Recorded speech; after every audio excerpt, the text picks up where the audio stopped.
Hey, today we are next to a Jaguar S-Type, and this car was sitting here for a while right now, and the battery is drained completely flat, so I can press this button and nothing happens. So I want to jump start this car. The battery is in the trunk, but I have the key and there's a lock in the driver's door, so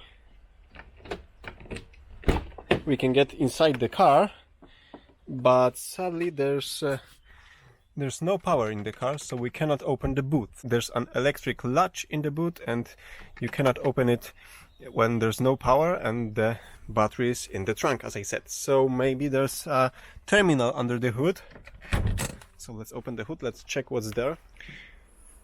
In BMW cars there's a positive and negative terminal somewhere over here, but I cannot see anything like that in this car.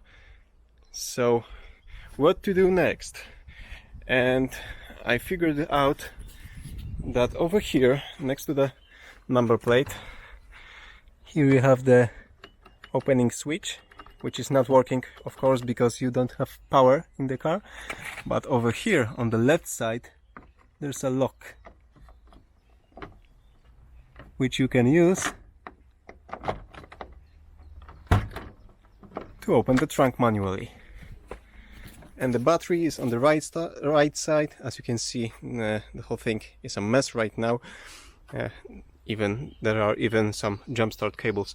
The battery is on the right side, and now you can access it to jump start the car, or to take it out, or charge it and leave it in car, then start it up.